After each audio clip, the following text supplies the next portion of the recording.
Thank you for staying with us on NTV Weekend Edition. As Kenyans join the rest of the world in commemorating the 3rd Universal Health Coverage Day today, the unanimous United Nations resolution calling for countries to provide affordable, quality healthcare to every person worldwide. This year's theme is Leave No One's Health Behind, Invest in the Health System for All. Everybody's future is dependent upon a resilient health system, again, for all. With barely months to the extension of universal health coverage to the entire country by 2022, some counties bear the brunt of poor infrastructure and healthcare systems to midwife the process. Poor allocation of funds from the central government hindering the assurance for promotion of equitable access to quality and affordable healthcare. Eunice Omolo, our health reporter, takes a look at the challenges faced by far-flung counties in acquiring medical supplies through the Kenya Medical Supplies Authority, KEMSA. And that is in our special feature, Voyage of Hope. It marks the journey of the sun in the sky. The sun rises and its light sits beautifully on the calm waters of Turquoise River, setting the beautiful picture that will be a metaphor for hope. Still waters run deep. The sun casts a beautiful glow on Turkana County's landscape, but beneath the beauty lies some harsh realities that blemish the otherwise perfect rose. One of those thorns on the rose is an insufficient healthcare system. The wait is stressful on those seeking medical care.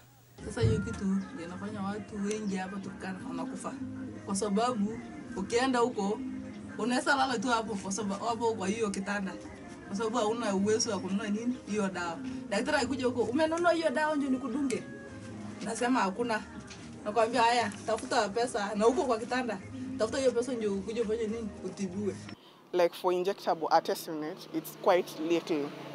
That can't take us all this way. We will be making our request quarterly, and this one will not have any problem in our facilities anymore. In the midst of this bumpy ride and choking dust, the caravan still delivers hope. Even transportation of commodities has to be done, using other means other than the road network.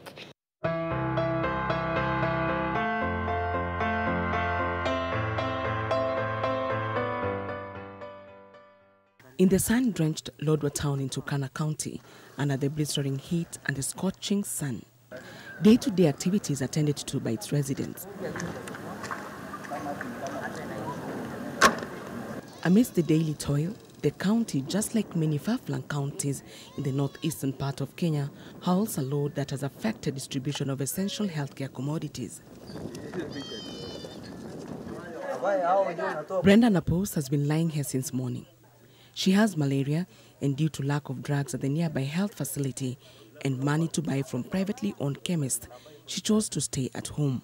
Hakupata huduma ambaye ilikuwa inahitajika. Lakini kwa ukweli alikuja akakuwa referred kwa chemist na akaspend 3,000 shillings of ya ile pesa ambayo ilikuwa ni shughuli ya malaria peke yake. She has been experiencing chills, and for the past 3 days, she has been routinely basking on this mat for some warmth. Now and then, health facilities report a shortage of some of the essential medicine to the facilities, commonly attributed to how far the county is. Geographically, Turkana County covers 43% of the Rift Valley and accounts for 13.5% of the total land area of Kenya.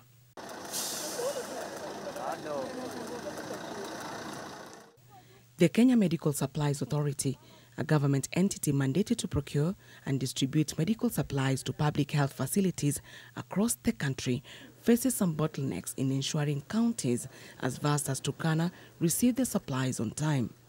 Despite the steady growth in terms of infrastructure in some parts of the county, lack of electricity connection and internet connection in most of the county hinders health facilities from posting their requests for supplies in good time. It's possible that it can also delay the time it takes for the last facility to receive their commodities because of the road network and just the accessibility to that facility. West Pokot also has the same challenges.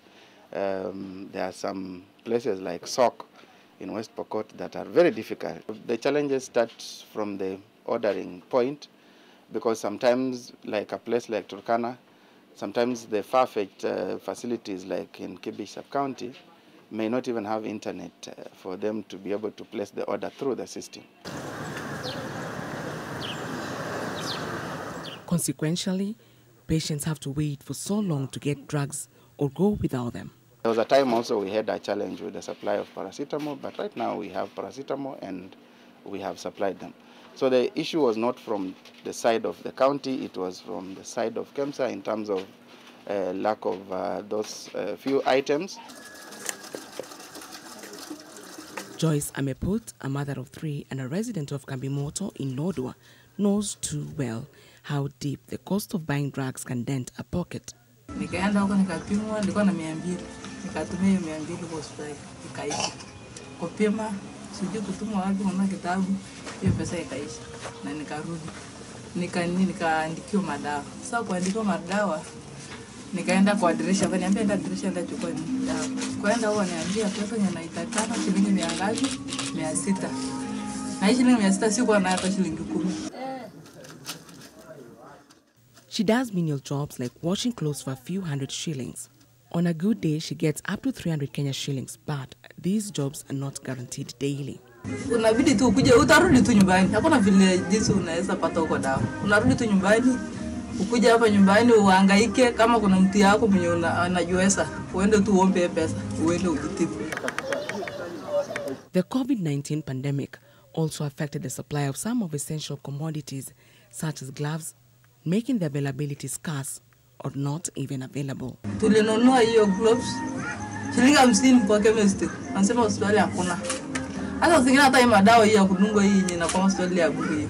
Inabidi uende nje, uende ununue. We had challenges with gloves. Of course, it was a global challenge. It was not just with KEMSA alone. We had challenges.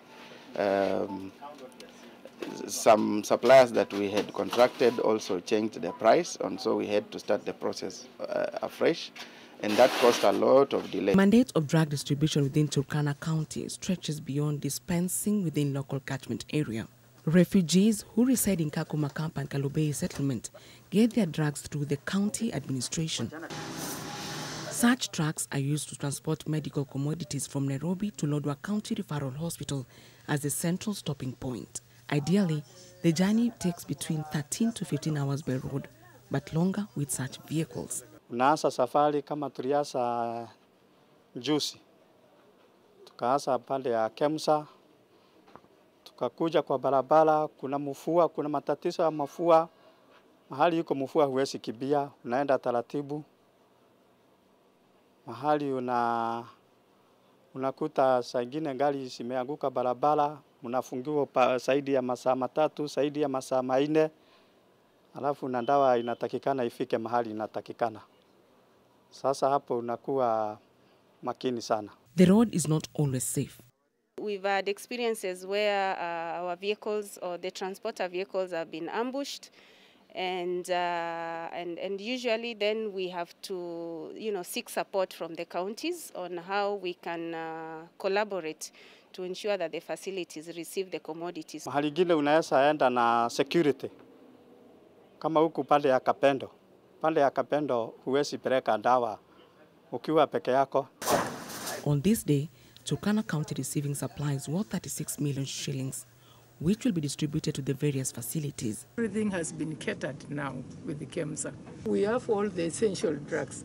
Unless somebody or a clinician can prescribe drugs that are not in the hospital, but we have given them the measures to prescribe what is in the hospital, what we call first-line drugs. The drugs are first loaded onto this pickup before the hour-stretch journey begins. After the drive through the choking dust and heat, a few minutes past 5 o'clock, we arrive at Nadapal Dispensary in Loima. That is about 100 kilometers away from the farthest facility in the county, Lokiriama, which is at the border of Kenya and Uganda. This is a malaria endemic zone, and as the nurse in charge, Masimude, explains to us, the facility is in dire need of anti-malarial drugs. We have an upsurge of malaria since last month, and up to now where we are, there's an upsurge. Like last month, we had 54 cases of adults with malaria, 28 children with malaria. Sometimes you get most of the cases we get, they're complicated cases of malaria with convulsions, with vomiting, they can't retain the orals. And what we get from the supply, like for injectable artesunate, it's quite little that can't take us all this way.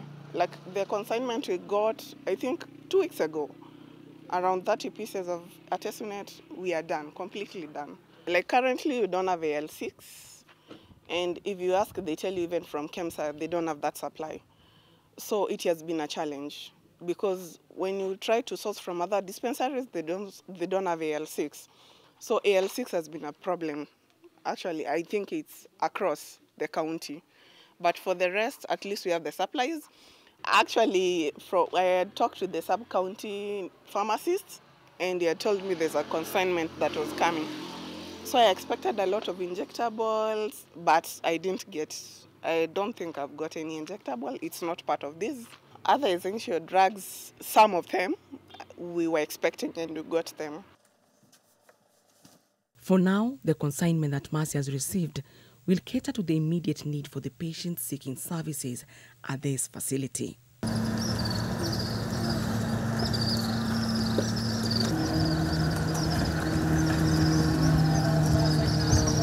Across the country in Lamu.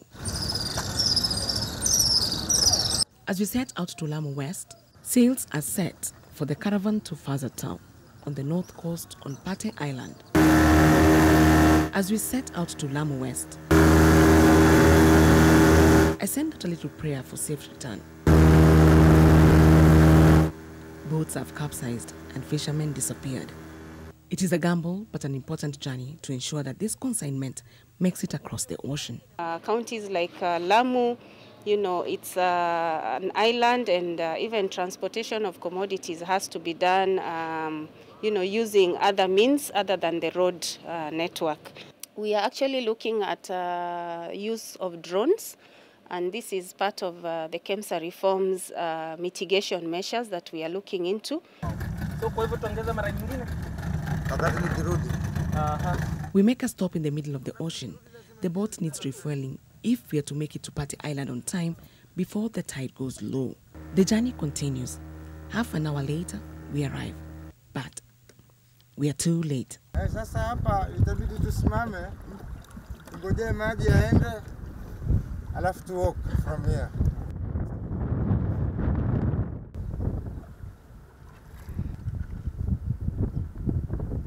We have come to the end of the journey, only it's not the end. We are approximately 1 kilometer away from Faza Island, where the drugs were supposed to be delivered. At 11:15 a.m., the tide is low, the boat cannot sail, so we're stuck. The coxswain left to seek help. We're waiting.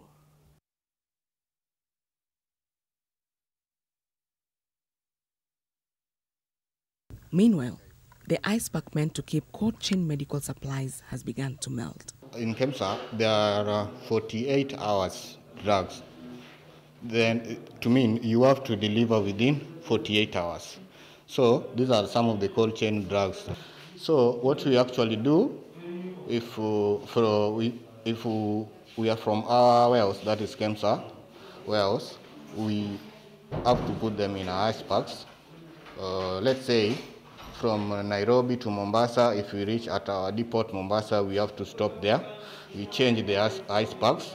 Then if we reach 6 hours to the first facility, we reach that first facility, then change the ice packs again. So it is a matter of you reach the facility, change the ice packs as we continue with the distribution. 30 minutes later, the coxswain is back with a donkey. It's the only hope for the consignment to get to the land. Meanwhile, the donkey owner and the owner of the cargo have failed to agree on the fee. From the look of things, we'll be waiting for a long time in the sand as the day grows hotter. The team decides to haul the boxes containing the commodities across by themselves, doing 2 trips to Faza Town. Upon arrival, the drugs are then loaded on motorbikes to be ferried to Uzwa Clinic. Madam lete, nafikiri umechoka sana, pole sana.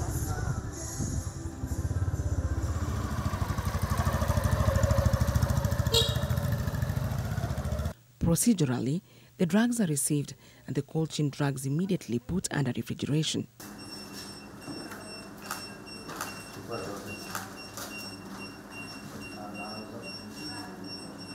The town is currently experiencing an outbreak of chickenpox. Despite getting some of the orders made, they are in dire need of calamine cream and lotion. Patients are given calamine lotion, but currently we don't have at all. So if you tell someone go and buy, they're like, oh, you don't have money. And most of our people here are using a HIF card. So for them to go and buy medicine, it's very hard. Order ya mwisho tulifanya, but si calamine peke yake, kuna kama glibenclamide. Karibu ni mwaka mzima sasa hakuna. Kitu kama Piriton, tabs, Piriton syrups. Before receiving this consignment, some of the patients were forced to buy some of the drugs that were in short supply at the facility. For instance, drugs used in management of high blood pressure and diabetes. Ushaona kila siku mwambia kanunue tembe ya glibenclamide ni 10 bob kila siku. Sasa kuna mwenye anaweza afford na wengine hawezi afford. Sasa kuna watu wa NHIF nimekwambia. Sasa mtu kumwambia kanunue tembe moja shilingi 10 kwa mwezi shilingi 300. Unakaa after 2 weeks nakuja dawa ijaingia. Maybe hata hatumi kamwe haiwezi kununua hizo dawa. Sasa inabidi aje kila siku akiulizia. With the meager income from the fishing business, the strain is felt. Watu wengi ni wavuvi kama vile mmewaona kutoka baharini, wametoka baharini sasa wameingia na ndio uchumi wetu hapa. Nazungumzia kwa upande wa hizi boti zetu. Sasa hivi kuangalia mtu amechukua watu 25, ukienda wanapata maybe 40 kgs. 40 kgs uuze na kilo kwa 100, hiyo ni 1400. 1400 uje divide by 3, hiyo itakuwa ni pesa kidogo ambacho mvuvi mwenyewe anaipata. Sasa tukaenda kama madawa iko na shida, tukaenda kama hospital pale yetu madawa ina shida. Kusema ule kweli ni shida. Unakuandikia unaona pengine mgonjwa anaenda pale anaandikiwa madawa zenyewe. Ukaenda unaambia enda chemist ununue, unataka chakula kuhudumia, kwa hivyo unaona hiyo mapato ni kidogo sana. Kwa dawa si tunaomba pia serikali tusaidie tena sana. Other than the road and waterways, some drugs are ferried through the post office for delivery to various health facilities.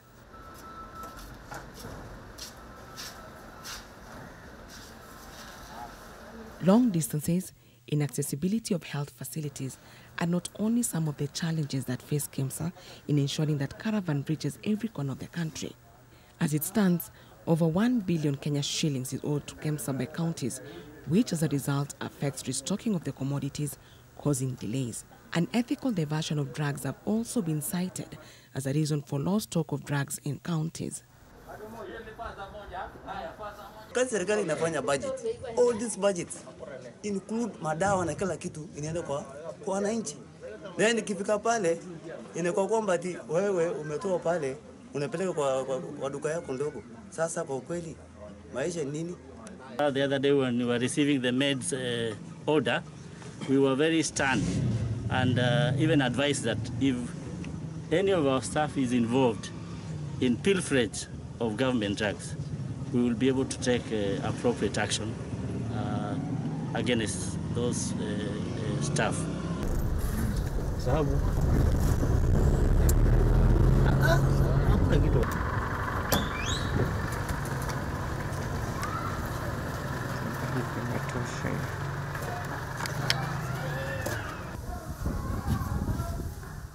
As the country steers towards affordable healthcare services in the country by 2022 under the universal health coverage, there are extreme regional differences in the quality and distribution of care, with the best facilities located in Kenya's capital, Nairobi, while the most underdeveloped facilities are in the northeastern province and parts of the coastal region. Primary care facilities in rural areas often suffer from shortages of staff, essential drugs, and basic medical equipment.